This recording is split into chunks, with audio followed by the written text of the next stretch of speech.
Bismillahirrahmanirrahim. Assalamualaikum warahmatullahi wabarakatuh. Innal hamdalillah nahmaduhu wa nasta'inuhu wa nastaghfiruh wa na'udzubillahi min syururi anfusina wa min sayyiati a'malina. May yahdihillahu fala mudilla lahu wa may yudlilhu fala hadiyalah. Asyhadu an la ilaha illallah, asyhadu anna Muhammadan abduhu wa rasuluhu la nabiyya wa la rasula ba'dah, amma ba'd.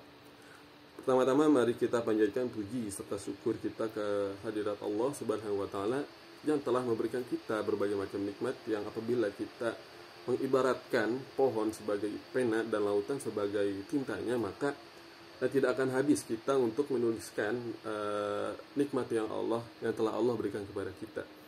Kemudian salawat serta salam tak lupa kita junjungkan kepada junjungan kita Nabi Muhammad SAW yang telah membawa risalah Islam, sehingga pada hari ini, hingga hari ini kita masih bisa merasakan nikmatnya Islam, nikmatnya iman. Sebelumnya perkenalkan, nama saya Abi Farah Fajar Zikrillah dari jurusan Komunikasi Penyiaran Islam. Pada kesempatan kali ini insya Allah saya akan membahas sedikit korupsi dalam pandangan Islam.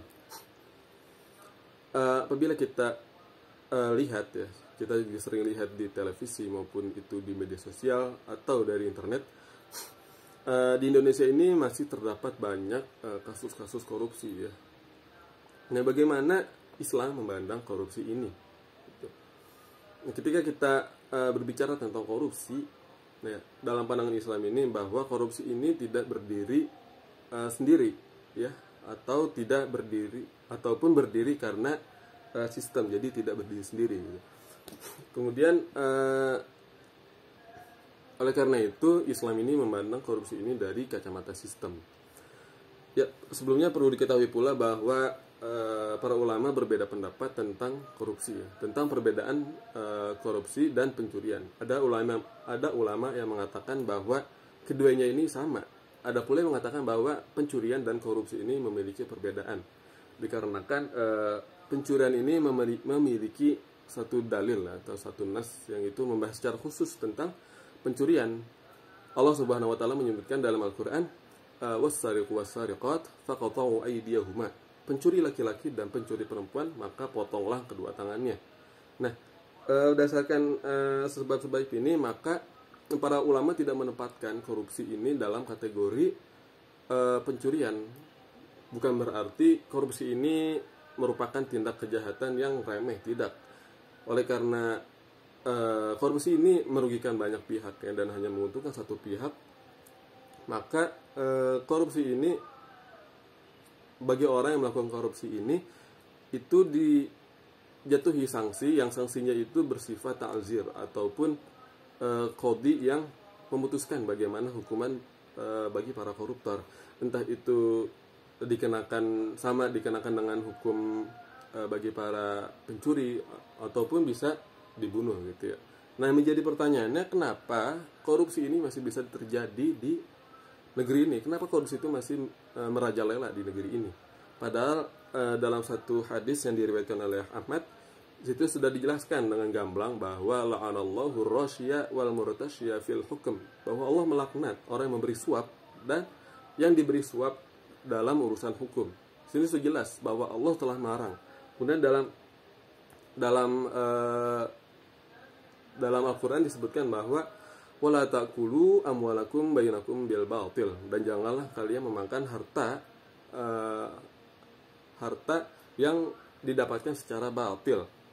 Nah, di sini sudah jelas bahwa Allah dan maupun dalam hadis itu sudah melarang tindak korupsi ini. Tetapi kenapa masih bisa terus merajalela di negeri ini?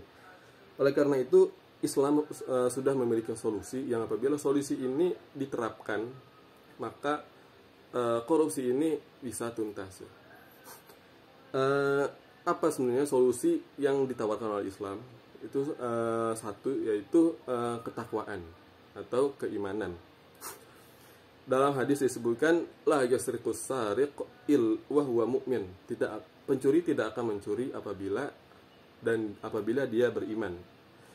Dalam hadis ini bisa dianalogikan ya kepada tindak kejahatan lainnya seperti korupsi ini contohnya, bahwa orang tidak akan korupsi apabila dia memiliki keimanan. memiliki keimanan yang menjadi pondasi dasar bagi dirinya, kemudian menjadi dasar pondasi bagi masyarakat, dan menjadi pondasi bagi negara gitu ya.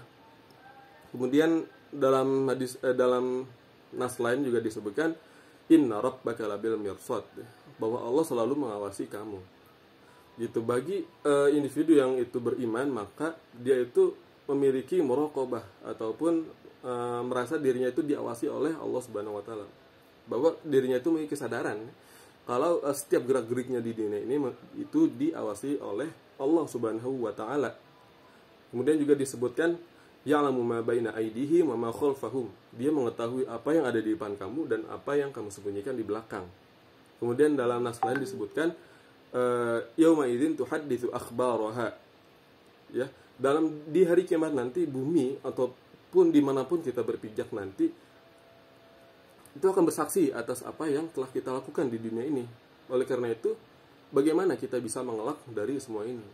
Bagaimana kita bisa mengelak dari Allah Subhanahu wa taala yang setiap saat, yang 24 jam terus mengawasi amal perbuatan kita di dunia. Oleh karena itu, mari kita sama-sama meningkatkan keimanan dan ketakwaan sehingga tindak korupsi ini bisa dihindari ya. Mungkin di masa depan nanti ya. Ya mungkin cukup sekian materi yang bisa saya sampaikan.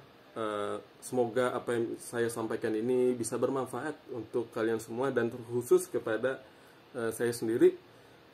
Kurang lebihnya mohon maaf. Wassalamualaikum warahmatullahi wabarakatuh.